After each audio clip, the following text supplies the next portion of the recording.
Hello, I'm Bood and welcome to the office and welcome to episode 79 of the Black and Yellow with our beloved Denton Villa. Yes, it's the last season, part 2 of the last season. Hopefully we'll squeeze a good few episodes out and enjoy the end, hopefully. It's going to end on a high, hopefully. Big season though, and I'm excited for it. It started brilliantly.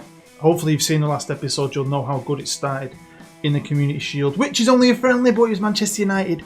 And I'm still buzzing over that result. Honestly, that first half, I nearly had a heart attack with joy. It was awesome. But yeah, while you're here, don't forget, smash the like button. It really does help me out a lot. If you want to help the channel out a little bit more, you can pledge to my Patreon. Thank you very much. And don't forget, if you're a patron when FM20 comes out, you'll be in that series as a player or as a staff member. Totally up to you. Right, this episode though. We've gone to the 1st of November. Again, if you watched the last episode, you'll know why. It's because we've just moved in to our new stadium, but God, there's a lot has happened. Not just in football and on the pitch, but behind the scenes too. Yeah, let's get stuck into it. Well then, of course, I mentioned that the board were thinking about selling. I know they were willing to listen to offers. Mick and Cole, their hometown team that they've created with me from nothing, they've had enough. And I'm not surprised really, because they were both worth about 30-40 million a piece when we started this, and they only had to, spend a couple of million. We didn't even sign a player, did we, for years? And then a lot of the money we've generated ourselves, especially also going to the Premier League, they've never really invested too much. The odd 10-11 million here or there. So the fact that they're going to be able to sell the club for 675 million. I mean, they were rich men. Now they're very, very, very rich men. They're going to walk away with about 300 million apiece. Can't really argue with that. It's great business. Now, I did mention as well, it was a consortium led by a former footballer, and that was the rumour. That seems to have changed. With now, the rumour is going to be a business tycoon, an Italian business tycoon takeover. That's what I was thinking. Maurizio Salerno. And he's going to invest 70 million straight away. That was exciting, very, very exciting. Now we had the Champions League draw, and yeah, even the news, I don't know if it says it on the news bit there, but it does say, it did come up at some point, Denton handed easy group. Group H, I cannot lie, is easy. I mean, Bayer Leverkusen, no offence, Lyon and AA Ghent. I mean, if you don't come out of that group on top, that'd be a bit embarrassing, wouldn't it? So I was excited. Now we did spend big-ish, obviously on one player. We broke our record signing Bilger, the striker, for 95 million. But look at the rest of the Premier League. We only spent 95 million. The rest of the Premier League spent bloody what? Just under 1.5 billion this window. Dwarfs the next league in Germany by $1 billion. Just shows you the kind of money that's in the Premier League. And I've just obviously done a video recently where I've stripped their spending capabilities of the Premier League. If you've not seen it, go and check it out. It's called England Has Fallen. But it just shows you, doesn't it, how much money is in this goddamn country when it comes to football. I mean, Wolves had a tycoon takeover a couple of years ago. They've had good players, haven't they, for a while now. They're a good team on this game. But they got their hands slapped last year, remember? Had 5 points stripped. It's not stopped them, though. They spent 240. I suppose I still think of us as a small club punching above our weight, but we've been top 2 team in the Premier League now for 4 consecutive years. We've got a Champions League Cup. We've got big trophies in the cabinet, more than some teams that have been around for 100 years.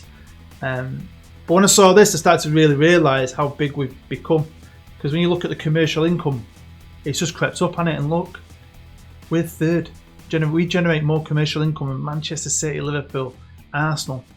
Do you know what I mean? Tottenham, big clubs. So I've got to stop getting out of that mindset. I think we're a big team now. We are a big club. Especially now we've got our own stadium. Proper, state-of-the-art, brand new Premier League stadium. Yeah, it's time to get back to the top and win that Premier League. And unlike the player consortium, the business tycoon consortium took over. Yep, Mr. Maurizio Salerno is my new gaffer. Look how suave he is. He makes smoking look cool. Taking notes already. I was quite excited because I thought, he's a tycoon. We're going to go next level here. We're going to get massive. But no, that's not going to be the case. He might be a tycoon, and he did say he was going to put 70 million straight in, but they're not going to put a penny in. I'm not surprised. They'd probably come into the club, check the books, seen we've got money, we're running really well, we've got a great squad, don't need loads of investment, we're third on the commercial income charts. He doesn't really need to invest, but knowing that he's a tycoon, that means he has got the money. Hopefully he will put money in if needed. But yeah, Cole and Mick have gone, which is weird. We started this journey together. I thought we'd probably end it together. It's pretty strange at my last season on YouTube with this club. And they've gone. And we've got this new geezer in charge. And we've got a whole board of directors now, which is brand new to us as well. We didn't have that before. It's all English. Got a new managing director who's English. One of the directors, Riccardo Rossi, is Italian. Don't know if he's his friend or business partner. But everyone else is English on the board. And they're not going to take into account my past, which is weird. And they're going to go from this day forward, which is also weird because it makes you think, you know, are they 100% behind me? Well, they must be, because straight away they pretty much offered me a new deal, a massive deal, which I've accepted. 245 grand a week. I remember when I was on £500 a week as Denton Villa manager. Now I'm on £245,000 a week. Pretty sweet, that, isn't it? Now, one of the last things the old board did was sanction upgrades to the training ground. Now, to be fair, for the last 3 years, we've not needed to. We've had state-of-the-art training and youth facilities. Everything's been at the top. It's been fine. But eventually things get downgraded. So the training facilities got downgraded. And the last thing Mick did was spend 3.9 million upgrading it. And that's happened and that's been finished. So we're back to having state-of-the-art training ground and youth facilities. And we've also got this beautiful, beautiful state-of-the-art 38,000 seater stadium on the banks of the reservoirs in Denton. Whole complex, hotels, everything. It's amazing. We are now big time. Not only that, the stadium can be upgraded to 65,000, which is cool, because when I made this save and we made Shirley Hill, which is only 5 minutes down the road, I made that capacity. I gave it the ability to go up to like a 60-odd thousand seater stadium anyway, which always surprised me that we didn't just stay there and upgrade. So this is cool because I'm going to play this series. I'm going to just play it for fun, and I can't wait to play it for fun. I don't have to video, don't have to wait. I'm just going to be able to do what I want when I want. And we're going to come back. I'm going to come back and do you a 5 years into the future episode and a 10 years into the future episode, show you what I've been up to over the next month or two.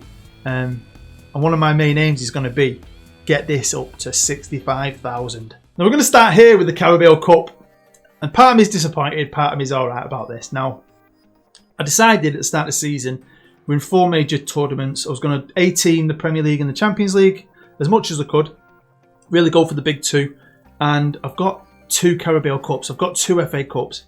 I was going to give the other guys, the B team, them tournaments. Gave the B team this, 3rd round of the League Cup, and it wasn't the greatest game. Went to penalties and we've got beat on penalties. So yeah, they're out of that, aren't they? But let's jump over to the Premier League, and I'm going to show you my 3 favourite games, and then we'll look at the results as a whole. And I'm going to show you the first game, because the first 2 games you might remember were tough, and the first one's against Chelsea, who technically finished 2nd last year until they got the point reduction, so they were a good team. And I wanted to start off well. Just beat United, so we were confident. We're at home, we're still in Bolton at this stage, and we beat them 2-1. That young winger who got man of the match can play on both wings, by the way. He's had to, because I've had fitness issues with my wingers, Ruben and Danila, he's played a lot, and oh my god, what a player. The next game is the second game against Arsenal. It was a tough start. This was away at the Emirates, and what a game. It would have made an exciting live com. It was end to end. I think we dominated it, but we just defended pretty shit. My defence has been a bit, we've been a good defensive team. I don't know what's going on this year, I'll be honest with you. But yeah, Vlahovic got 2. We went 3-1 up at one point, and then they came back. Bit nervy towards the end, nearly equalised right near the end. But we hung on, and we beat them 3-2, and we got all the points. Now, I've played 3 teams that I don't like. They're like my 3 hated teams as a Manchester United fan.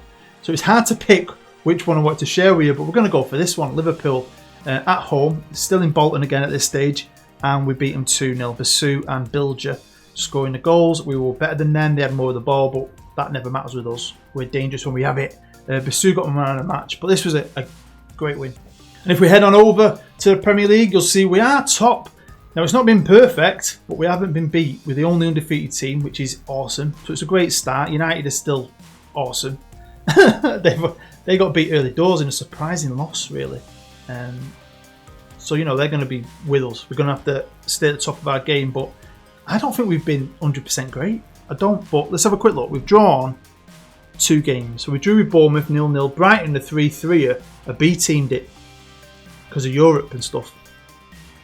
And kind of regretted it because we should have beat them. And they don't know how we didn't win that game. But when you look at the wins, we've just beat City 1-0. Brilliant. At home. We beat Leeds 3-0 away. And we beat Liverpool 2-0, obviously. So them last 3 games in the league were beautiful games. We've had quite a few clean sheets. I suppose I'm being a bit hard on my defence. But I suppose it's not the league where I think we're probably letting ourselves down. It's somewhere else. If we just look at the stats, you'll see we are top of the defence charts, only by a goal. But Chelsea United, but they're good teams. City and Liverpool used to be, they're edging it away a bit now. I think it's going to be a 3-horse race between us, Chelsea and United, easily. Although if Arsenal can shore it up at the back, they'll come out of nowhere. They're scoring goals for fun this year. We're only 4th. So, I mean, City are scoring goals, just crap defence. But, I mean, we've been good. And Bilger, the new striker, I'm liking him. This is a squad arranged by goals, and you'll see Bilger up there. Mr. Matthias Bilger, 21-year-old. He is good. He's a bit better than Evans. He just looks better on the pitch. But it's this kid, Mr. Akgun, who's been in my youth team, had a great year, a breakout season for the under-23s last year. I brought him up this year, and he's played on the left, he's played on the right. He scored 6, set up 4. He's one of my best players. If we switch to average rating, he's my 3rd best player. And I mean, Vlahokovic's injured as well, just recently. It's going to be out for 2 weeks max, which is never great, is it? But it's like Ruben, he's had a knock. So he didn't play too much. And then Danilo had a knock. But I'm actually thinking about dropping Ruben for Akgun. So I've played 3 Champions League games now so far in Group H, and it started off pretty well. Possibly what I would have looked at on paper as the hardest game in the group, away in Germany to Bayer Leverkusen, and we won 1-0. Bilger scoring the goal in the 10th minute. They were pretty shit. We should have scored a lot more, but it's all about winning, getting the points in it, and we got the points. But then this happened, and again, looking on paper, if I'd have said, give yourself a guaranteed 3 points, I'd have said at home to Ghent, and it didn't happen. The defender got man of the match. We had 10 men, which is never great. I mean, we scored early and I thought, woohoo! This is going to be an onslaught. Never happened. They equalised in the second half. And that was a bit shit. And then it got shitter. Because another home game and another load of points dropped. This kind of worried me. So I've still got to play Leverkusen at home. It's supposed to be tougher. And I've got to go to these 2 teams away. We need to book our ideas up in Europe, seriously, because we're in an easy group, apparently. And you wouldn't have expected this, would you? That Ghent would be top of the group. Now, it's still really tight. If we just can switch into gear in Europe, we could win them next 3 games and we'll boss the group. And I need to do that. I do not want to go out of this group second. I think that would be embarrassing, especially now I feel like we're actually looking and feeling like a proper big team. And this is for any of you Manchester Central fans out there, because I know some of you still love the club for my old series, so I like to check in on them. There are arch rivals and the mid-table, so they're not really improving on last year. So I just don't feel like they're ever going to get in the bloody Premier League. Hopefully it happens. I'm hoping when I come back with like my Into the Future episodes in 5 and 10 years, Central or Premier League team, and I can tell you stories of some epic Premier League derbies. So of course we're going to be playing Spurs today, and the reason we're playing Spurs is because this is our first ever game. So basically, when I showed you that news clip before of us moving into the stadium, that happened in the morning and we're playing these today, so it's super exciting. It's like going to be a big fanfare, parades. It's going to be awesome. It's going to be a full day out, hopefully. Tailgating like the NFL, you know, people having barbecues in the car park. I'm excited. Spurs were rich. They're a mid-table team so far, but it's still early doors in the league. Their manager, by the way, never heard of him, played for a lot of shit teams. He was Leeds manager. He's just become Spurs manager. He ain't that great, so I'm hoping that's a good thing for us.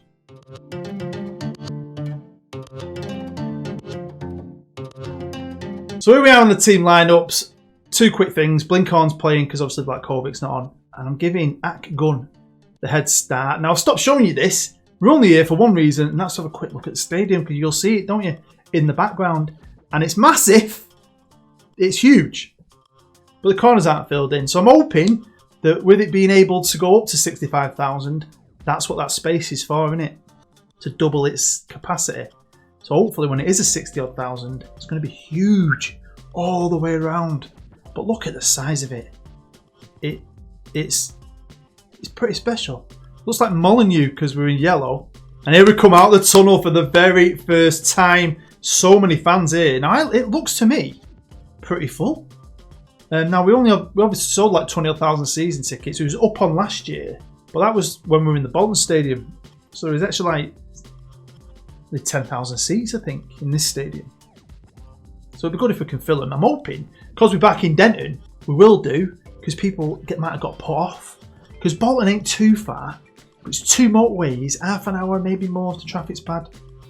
Whereas in Denton, it's better, isn't it? Oh! Bilger! I thought he's just got something better than Evans, but no, it's going to VAR.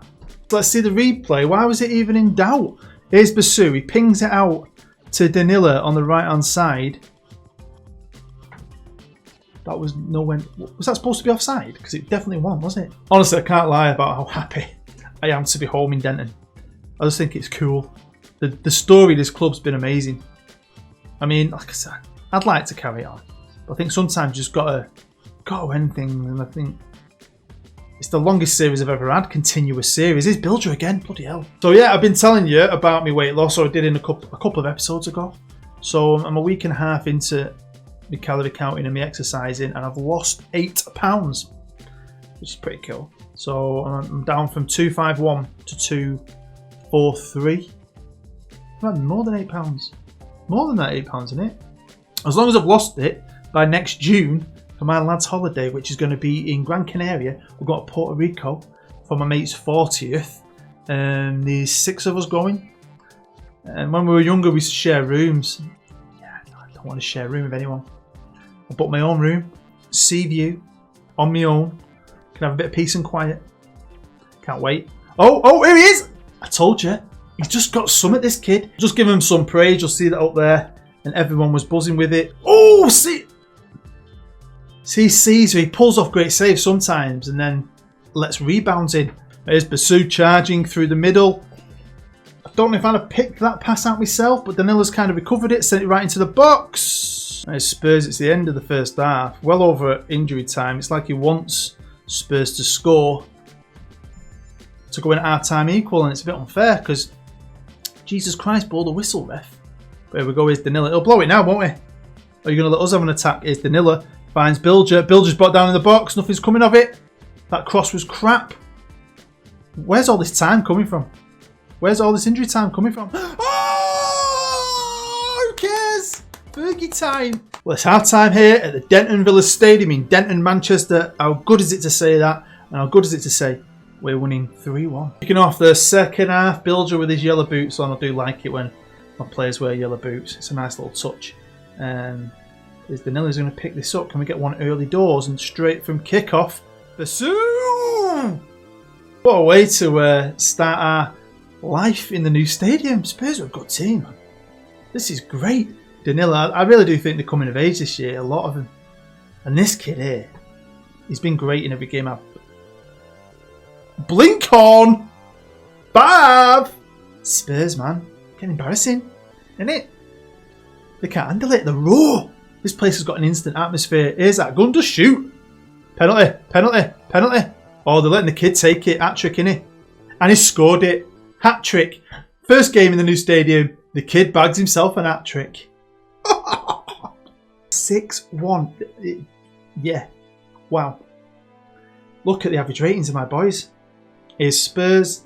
Do what you want, Spurs. Can't see you get back into this, I'll be honest with you. If you do, I'll get me knob out. I will. full-on knob shot for everyone. I'm going to be able to bring on some subs out for a bit of fun. Yeah, do you like my new hat? Cleveland Browns NFL 100 Years Special Edition. I'm a bit of a Browns fan, so I'm loving this new hat. I've just bought a new Patriots hat as well. They're like my second team. They're my dad's favourite team. I used to like the Patriots because of the New England, having England in the name, and they were shit. And I liked them because I love Belichick and I love Tom Brady. I've just got Tom Brady's TB12 book for my birthday, which is in a couple of weeks. So I'm looking forward to reading that. He's going off in here. Go down to 10 men here, boys. We're going down to 10 men. We're going strikerless. I've brought a couple of players off. I've brought a couple of players on. Why not? We've dropped everyone back as well. There's no need. I mean, look at the average ratings. We've got nothing else to do. I think 6 goals is more than enough, but we're still on the attack. I've got no one up front. I've got no one on the wings. Everyone's back, pretty much. But here's Jaros, finds Basuk, and Evans score! He does. He wasn't even up front. He's on the right wing. He still scores. 7-1. Wow, what a game. What a game. Well, that's it, boys. Yellow Army. I would never have predicted that. 7-1. 7-1. I think that is our highest scoring game ever in the Premier League. I love that. 7th heaven for Denton Villa. I can't get over that. We're at 30% possession. We're just bloody lethal. And it looked like it was full, and we filled it. And we just beat our previous record by 10,000. That is some fans flocking. So they've always been there. They've been loving what we've been doing over the years. And now they can finally get a seat. Let's look at the Premier League, and straight away you might see that Aston Villa are a team of heroes. Aston Villa in 11th just beat Manchester United at home 2-1. Getting a gap here. 4, 5, 6 point gap. Oh! I mean, look at Newcastle in 3rd. That is well good. Just beating Leeds. Well done, Newcastle. Well, this is the fixtures, or the coming fixtures. We've got United at home soon in the league. That'll be massive. We've got Newcastle and Wolves next as well. That'll be pretty big. But it's them Champions League games, aren't they? They're the big ones. So, I mean, I'm not 100% sure where I'm going to come back. I want to try and squeeze out a few more episodes, but I might jump forward to when we hopefully come out of the group of the Champions League. If not, we'll have another Premier League game. So there we go. That's the end of episode 79. Hopefully you enjoyed that absolute battering of Spurs. If you're a Spurs fan, I'm very sorry, but still, hopefully you enjoyed it enough to smash the like button. Brilliant. Hey, what a way to start your life in a new stadium. I think that's the most high scoring live com I've ever had in nearly 3-4 years on YouTube. I can't think of a game where I've done something like that. That was just insane. So I'm just buzzing that we've shared that together.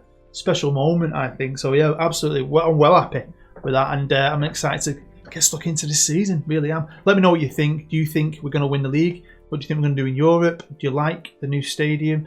What do you think of the new player in the left wing, the kid? What do you think of the new striker? Let me know. Get involved. Get commenting down below. But I'm just grateful you're here, still watching it, and finishing this story with me. We're doing it together, Yellow Army. Doing it together. So yeah, stay safe. You're a legend. You've been amazing. I love you. I'm Bood. I'll see you next time.